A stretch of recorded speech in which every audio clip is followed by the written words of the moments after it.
I think we out here. Hello. Hey guys. See a few of you are in here already. Donnelly, present for functioning assholes anonymous. That's us. Hey Cece. Hey Cyrita, Art Ho. Hola, hola. How y'all's doing on this fine Monday evening? Sun's still up out here in Cali. I don't know where all of you are necessarily, but we still got the sun up. Hey everybody. Oops, I forgot to put my Resolve away. I was cleaning up after Miss Ray Ray over here. She had something in her throat and she was coughing and coughing and coughing, and she didn't quite get to the point of puking. I think she just had like dirt or something in her throat, but I had to clean up. But she seems to be okay now. And by the way, she got a haircut this weekend, so she looks like a puppy again. Anyway, you guys saw the title. Hey, everybody who's still coming in. Elysia, I have had moments where I almost started crying again today. I finished watching When They See Us yesterday. It's tough. So this isn't so much a review of When They See Us so much as it's just like my feelings, my reaction. And I also hope to hear from a lot of you guys who watched it as well, because I've been an emotional wreck, honestly, since roughly halfway through the first episode. And on a lot of levels, I legit almost wish I hadn't even watched it. But thank you, Janice. Thank you so much. Ooh, I love Chicago. I need to get back there. What's up, Sade? What's up, Alexis? Thank you so much for that super chat, Janice. But you guys will understand when I say, like, I almost wish I hadn't watched it. Maybe not even almost. I kind of wish I hadn't watched it. You'll understand why the more we talk. But for those who don't know what When They See Us is, it's the story of the Central Park Five. Now, the Central Park Five case, as it was happening, is almost before my time because it was going down in '89. So I mostly became aware of it as an adult, actually, when I was working on a digital docuseries with the Innocence Project a couple years ago. But if you don't know, the Central Park Five refers to five Black and brown teenage boys, the youngest being, I think, 14 at the time, and the oldest was 16 at the time. Four Black boys, one Hispanic. And long story short, because they were in the wrong place at the wrong time, they were charged, tried, and then found guilty of raping and beating a woman who was jogging in Central Park in April of 1989. Like, the incident was in April of 1989. The boys were interrogated without their parents mostly or other guardians present. Like, a lot of these boys had no one there to advocate for them. They didn't even have legal representation, like a public defender, nothing. They were pressured, coerced by the police into giving false confessions about how they carried out these crimes against this woman. And only two of the boys even knew each other before this happened. So NYPD basically cooked up this conspiracy where these five boys were responsible for this crime. And they manipulated them, telling them that they had like evidence and statements from the other boys about their various ways of participating in the assault. So, for example, if they were interrogating Yusuf, they'd say things like, Raymond says you're the ones who did this rape. And then meanwhile, Yusuf is like, who is Raymond? Like, it was ridiculous. And then all the boys were pitted against each other before even meeting one another again. And they were just so desperate to go home. They just wanted to get out of these interrogations that were going on for something like 48 hours or something crazy.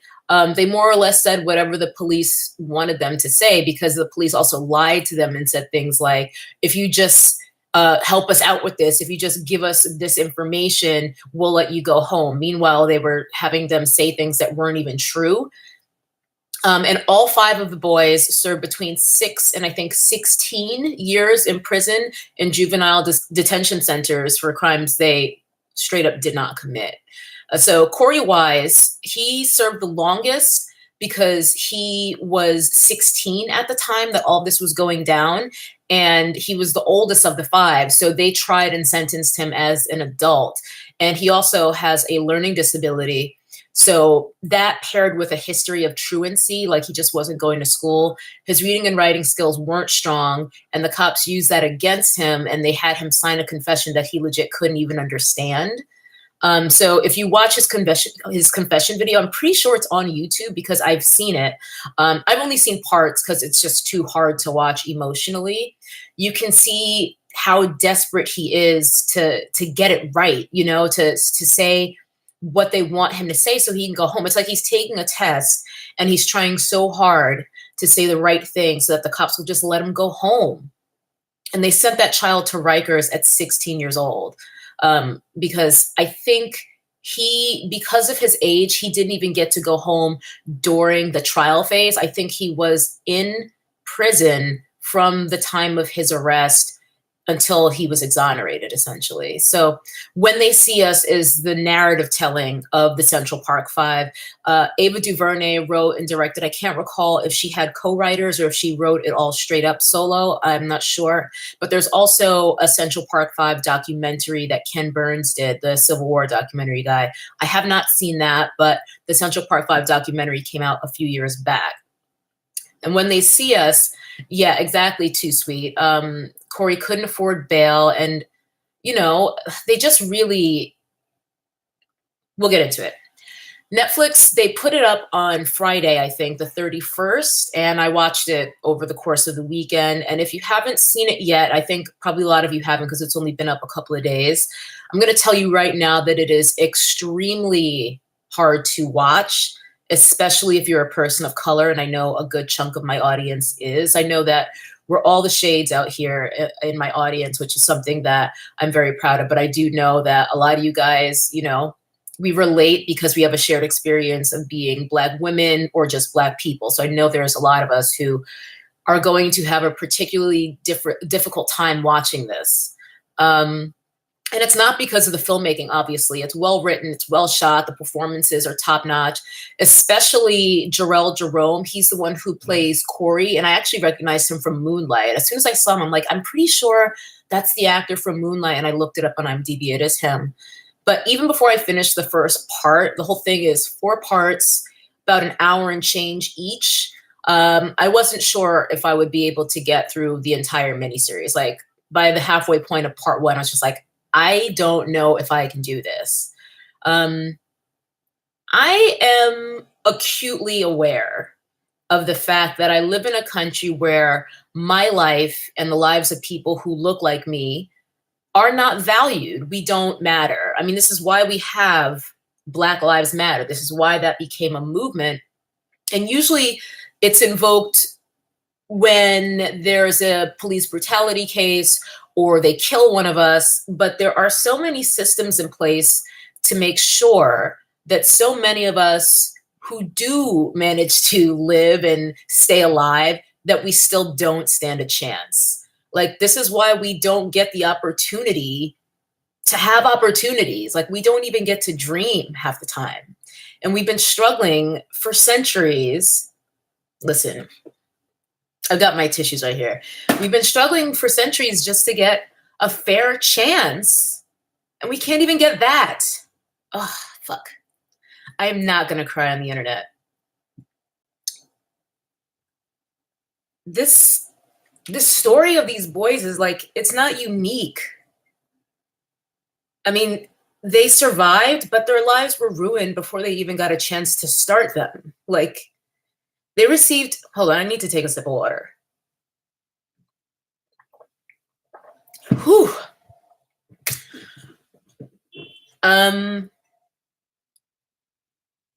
Yeah, Alexis, I still haven't seen 12 Years a Slave. I have seen 42.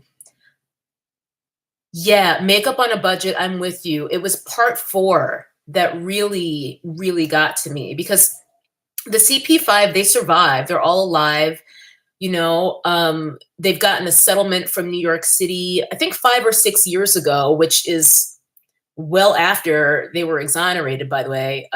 So even that took a really long time. And I think it was the largest settlement in New York's history. It was in excess of $40 million amongst the 5, but no amount of money can undo the trauma that those boys had to endure, And one of them, I think Yusuf, in an interview I must have read somewhere, he was pointing out that their exoneration didn't receive anywhere near the press and attention that their arrest and trial received, where they were vilified and convicted in the court of public opinion before they even had selected a jury. Like, there was no way those boys ever stood a chance. The jury was tainted before they were even arraigned. Um, and no amount of money is going to give those boys back, or I guess now they're men, but it's never going to give them back the chance they had to be boys. Like, they never got to be boys. They were 15, 14, 16 years old. They'll never get that time back. And I'm glad they've gone on to have families and do great things. Like, I know Corey even works with, it's not the Innocence Project, but like it's like a version of the Innocence Project at, I think, the University of Colorado or somewhere. But none of this should have ever happened to them, period, point blank. And the fourth part, I was just talking about this a moment ago with, I think it was makeup, something or other, makeup on a budget. I agree. The fourth part of When They See Us, it's focused on Corey. And he, because he was 16, he went straight to Rikers. He went straight to adult prison. And he served the longest too. And I think his story hurts the most because the only reason he even got out when he did was he wound up at the same prison as the man who actually committed the crimes against Trisha Miley. I'm not sure how to pronounce her name, who was the Central Park jogger who was attacked. So the real guy who did it, he was in there in jail with, or in prison with Corey, and he confessed and even submitted DNA to which exonerated Corey and the other four boys, since the statute of limitations had passed on the crime anyway. So he's like, I got nothing to lose. He was already in prison for life because of raping and attacking other women. I think he had a murder too. And if it hadn't been for that weird coincidence, Corey might have been in prison for God knows how many more years. He might still be in there now. And he wasn't even on NYPD's list of suspects, Corey, at the time of the first arrest, like of the other four boys. Like, he only went to the police station because his friend Yusuf was being brought in and he didn't want to abandon him. So he was more like just trying to be a good friend. He was worried that Yusuf's mom would be disappointed in him for not going with Yusuf to the police station. And like, look what happened, just trying to be a good friend. Like, his life was ruined. Yes, I agree with you, Sade. Yes, yeah, Alexis, you're right. Like, they had nothing to go on. They basically just cooked this story up. And that's like something I want to really dig into here, because someone's going to probably fly off the handle at me for saying this, but it's true. If it had been a Black woman or some other woman of color who had been raped and beaten in Central Park that night, there wouldn't have been a Central Park 5 because no one would have fucking cared. But since the victim was a white woman and she was an investment banker, person of status, her life had value. There was no such value assigned to the lives of these 5 boys. Their lives didn't matter. They were painted as guilty in the press before they even went to court. And even if they didn't do it, and NYPD knew good and goddamn well that they had zero evidence connecting them to the crime, it didn't matter because there's no value in the lives of Black and brown people. When they see us, they just see criminals and animals. And this thinking was really overt in the language the press was using, because they'd write about the case and they kept using that term wilding, which I think was perhaps mishearing wildin', which isn't inherently violent. Like, wilding out is just like turning up, being rowdy. You know what I mean? It's not attacking people necessarily. And I know there were other teenagers doing things that they shouldn't have been doing and, assaulting people, but that wasn't these boys. And they didn't do what they said they did to that woman. And they kept calling them like a wolf pack, like just dehumanizing them, like convicting them in the press. And all that language in the media, the way they were treated by the police, Donald fucking Trump taking out a full page ad asking for the death penalty. Okay. He was asking for the death penalty for 14 and 15-year-old boys. That is white supremacy. Like, that's what it is. And that is why Black lives clearly don't matter. And they still don't. because the whole perception, the whole undercurrent slash overcurrent, because I feel like it was pretty blatant. It was like, those boys are animals. Even if they didn't do this, they're guilty of something. Lock them up. I mean, how else could you sleep at night putting these crimes on these boys when you know perfectly well that you actually have nothing to connect them to these crimes? And it all goes back to those slavery era fears of like a big scary black man forcing himself on a white woman. Like that imagery, it's beyond anathema. It's that fear and this perception of this looming threat. It's just as alive today as it was during slavery, or for that matter in 1989. Oh my God, Cece, I thank you so much. That's beyond generous. Thank you, thank you, thank you. Um, but yeah, I even to this day, Trump is insisting that the CP5 are guilty. He's still on that. It's Emmett Till, it's the Scottsboro Boys, Central Park 5, it's all the same thing.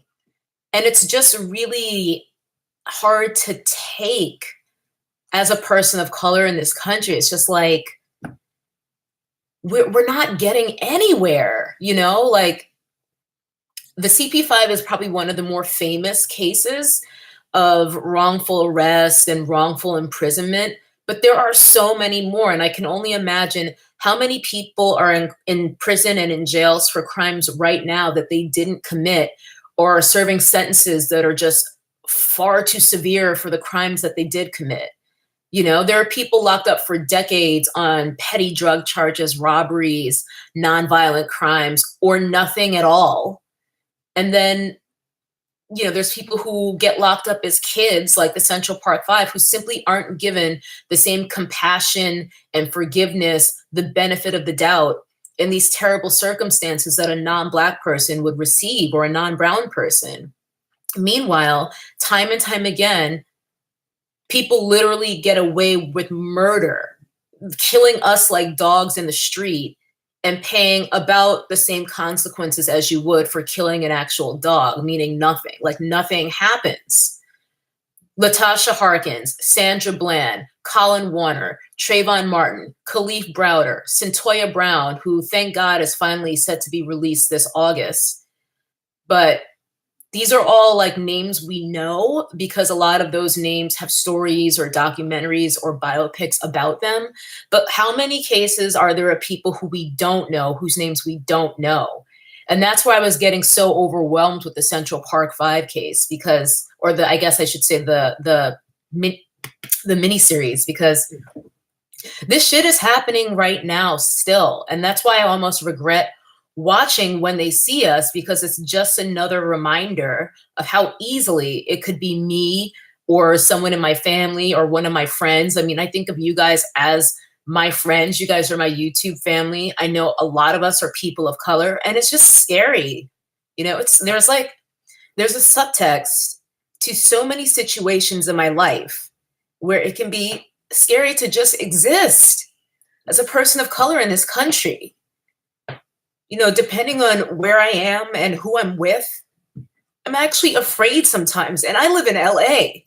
Like, I can only imagine what it's like in the South, where people are much more overt with the racism. At least out here, most people have the courtesy to be, you know, much more surreptitious and subliminal. Although I got called a nigger on the street like a month ago, so it's not that overt or covert out here either. I got pulled over once in my life, knock on wood. Supposedly I had rolled a stop sign, which is absolute bullshit, but that's another story. And regardless, the fact that I walked away with just a ticket, there but for the grace of God go I. Sorry, I'm getting worked up, guys. It's just really hard.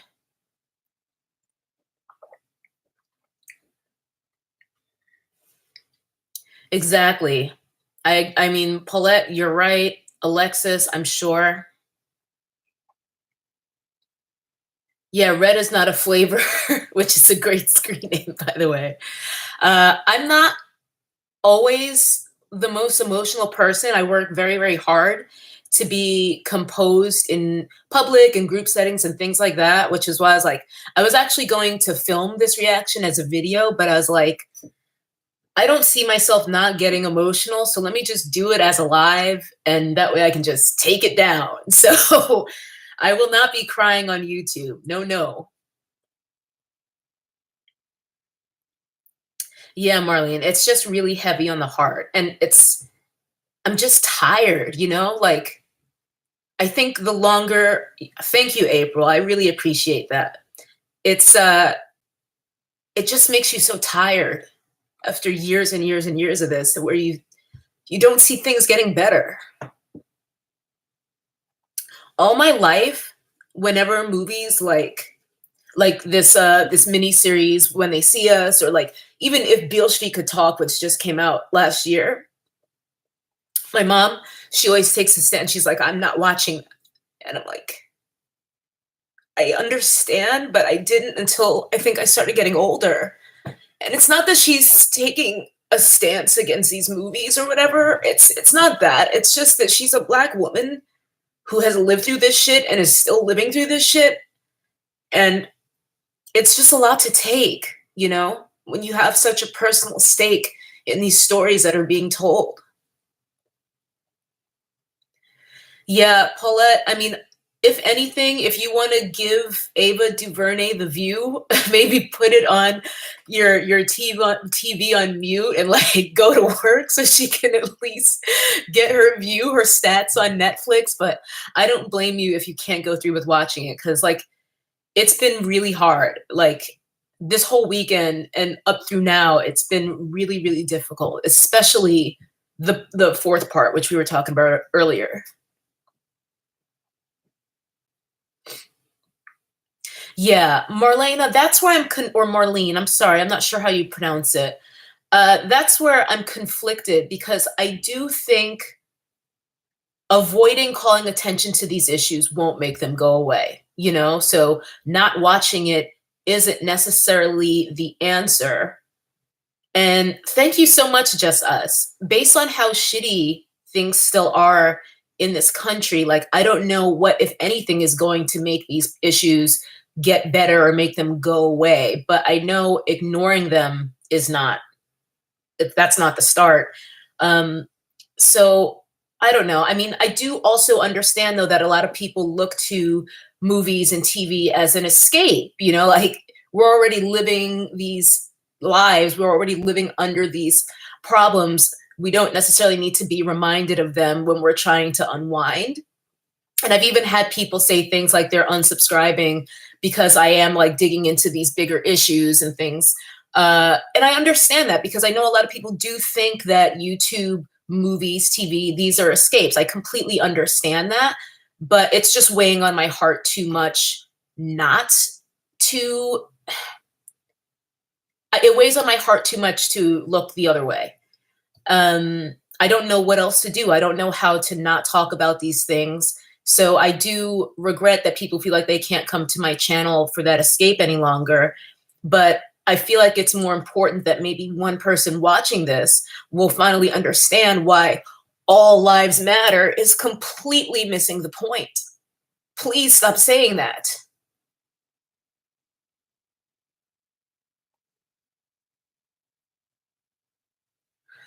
Cece, I agree. Let them leave. If that's all it takes for you to unsubscribe, then you were never really with me in the first place, I guess.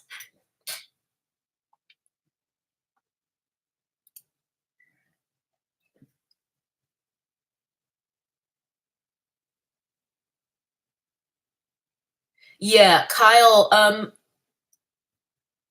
I don't know if it's only educational for white people, because I do think there's a generational disconnect. I feel like there's probably a lot of Black people, younger, who have no idea what the Central Park Five is. They have no idea who Emmett Till is. All the names I went through. I feel like there's probably a lot of young Black people who don't know any of these stories necessarily. And we need to say their names, Malaysia Booker, a trans woman, was killed less than 2 weeks ago.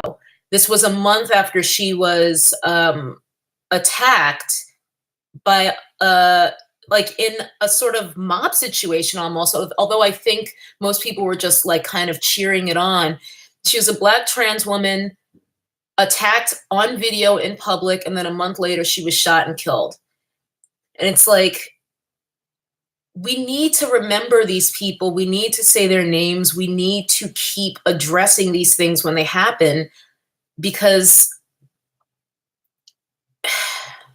I don't know if it will change it, but we at least need to make it known so that we can protect ourselves and protect, I mean, I'm not having kids, but protect our kids and things like that. Because if they're not aware of it, they may not realize just how bad things are in this country. Because I don't think I necessarily understood the scope of racism. This is something I want to talk about in an actual video too. It's just like my privilege, because different people have different types of privileges. White privilege isn't the only privilege there is. There's English speaking privilege, which I've learned when I've traveled. There's, all sorts of different privileges. One of my privileges is the fact that I've lived in two major cities. I've lived in New York and Los Angeles. That doesn't mean that I've never experienced racism, but I feel like the racism that I have experienced pales in comparison to what a lot of people in other less progressive areas experience. So I think that because of that, my having to confront the deeply troubling issues of this country was a bit delayed, because it was something that I started to experience as I got older and started going to school and stuff. Like, I actually did get to enjoy some very young formative years where I didn't necessarily know how devastating things are. Thank you, Lady Luo. Thank you so much.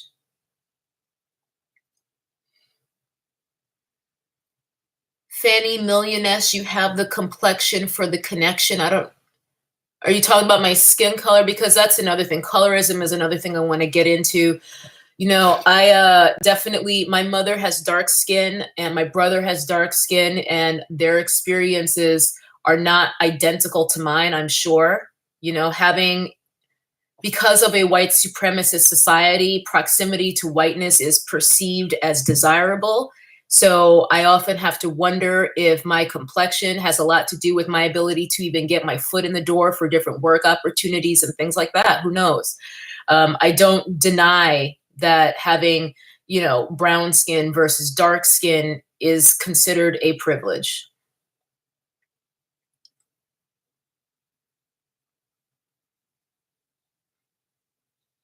Wow, Terry Lynn, you grew up in segregation.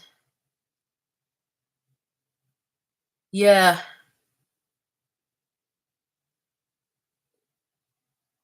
Yeah, exactly, Paulette. Same. My family was middle class. In retrospect, I would say we were probably lower middle class, but my parents worked very, very hard to make sure that we never felt, deprived or that we didn't have things.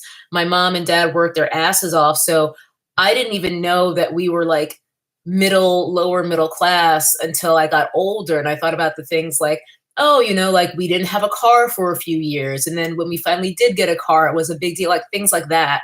And that's a privilege to even be middle class compared to at the poverty level is a huge privilege. Being able to go to schools. I mean, I went to public school my entire life until college, but my mom, I mean, I should ask her about this. She probably had to use friends' addresses. She made sure I went to the best possible public schools. I mean, I feel like I got a great education through New York City public schools because my mom saw to it that I did. She didn't have the money to send me to private school, but you bet your ass, she made sure I got a good education to the best of her resources. That is a privilege. Access to education, even if it does mean stealing a friend's address because they live in a better area, is a privilege.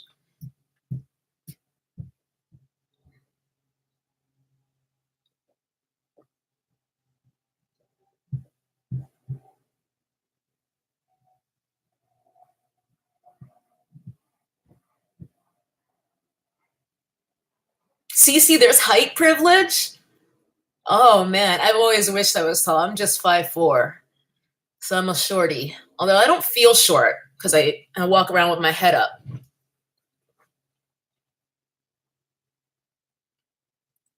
You might be wrong. You might be right, Habib Bijan. I never know how to say your name, by the way, but I know you're a regular here in our chats. Racists are afraid large numbers of us will figure out tools of white supremacy if we talk it out enough. Even when I was like younger, like a kid, and I remember before like the internet was really a thing, like we had like AOL, like dial up and shit. But I always remember there was like a running joke amongst Black people about our secret meetings. And I feel like that's kind of true in a way. I mean, they're secret in plain sight, though. The fact that we're able to talk about these issues and reach each other in ways we might not have been able to before, thanks to YouTube, social media, I think that is scary to people. And I do think that had a lot to do with Donald Trump being elected, because I was never under any delusion that Barack Obama being elected was the end to racism. Of course, we all know racism was ended when Black Panther was released. But in reality, what I think has happened is that racists have been emboldened by Donald Trump. It's not that racism wasn't there or wasn't awful and a huge factor in the entire way this country works when Obama was in office. It's just that now, to quote my dad again, and I said this in a recent live, the light has been turned on and we can see all of the roaches.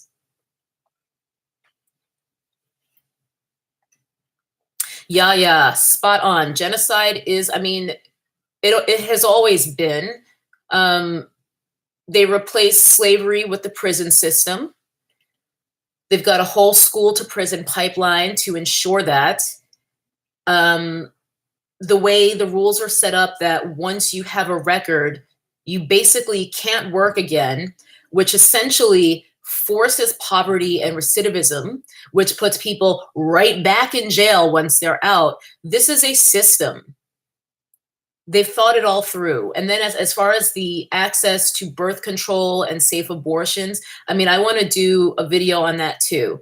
Because it's a lot. It's a lot to unpack in Alexis, my videos are about to count as secret meetings. Monique, colorism is a problem within the Black community, definitely within the Caribbean. I have an entire video talking about that on my mind. I have to kind of get my thoughts organized because it's not really something I've ever discussed with anyone. Thank you so much, Cyrita.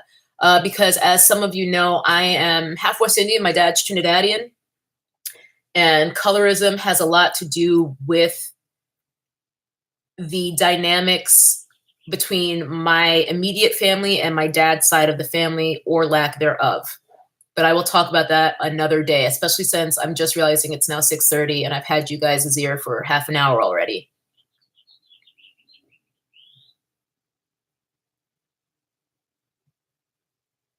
Oh, thank you so much, Michelle. Yeah, I don't know. I don't know what I am. I don't really, I don't like labels. Like I have a video about just like the term woke and feminist, and I don't really claim any of those because I also feel that when you take those terms, it almost means you are subscribing to a specific set of beliefs. And I do kind of think for myself, at least I try to, but I just,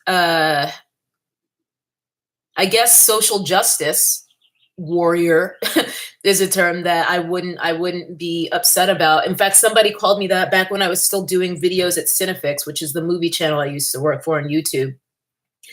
I would do movie reviews, and it's almost like a foreshadowing of where this channel is taking, like my personal channel is taking a turn to, where, you know, we talk about movies and I would maybe allude to a larger social issue within my review, and then people would go off. Like I would barely say anything and be like, oh, she's an obvious SJW.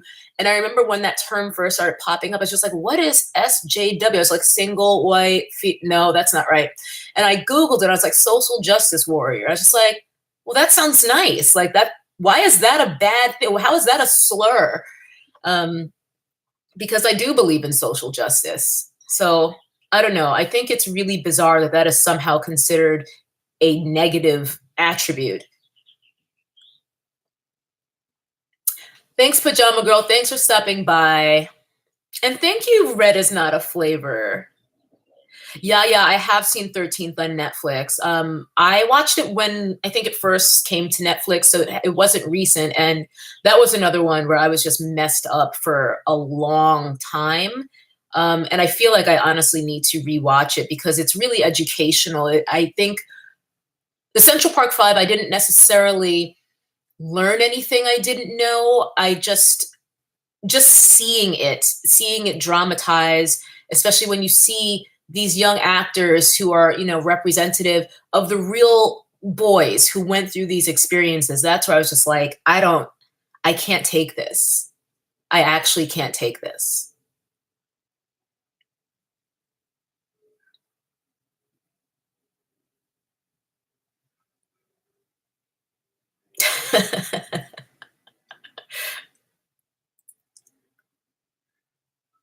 Yeah, I agree with you, Ebony. It's not bad.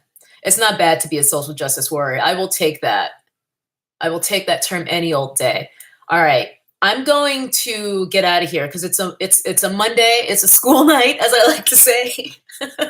No matter how old I get, I will always call weeknights school nights. But thank you guys for hearing me out. I managed to not have a single tear fall, but I came close. So yeah.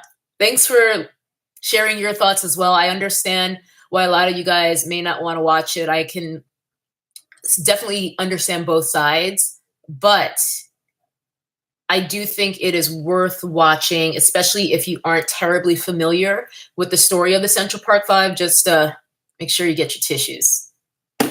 But with that, oh, what's up, B Buff? Thanks for popping in. I'm about to log off, but thank you to you all. You guys know I love you.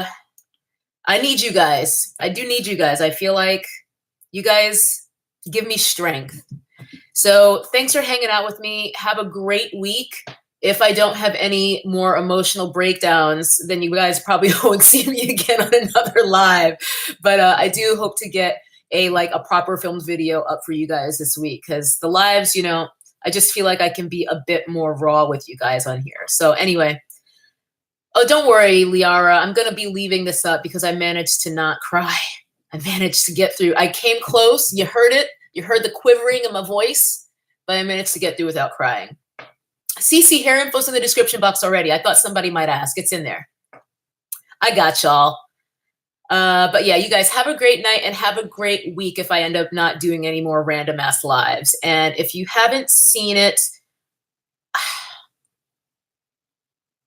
watch it if you think you can handle it emotionally, because it is going to be a lot, but it is very well done. I do want to support Ava DuVernay and literally everything she does. So for that reason alone, I would say watch it. But if you feel like you can't, just put it on mute while you go to work and let it play. And that way she still gets those views. All right. Thanks, you guys. And thank you again for all those super generous super chats, especially you, Cece. So thanks, guys. And I will talk to you guys again soon. Bye.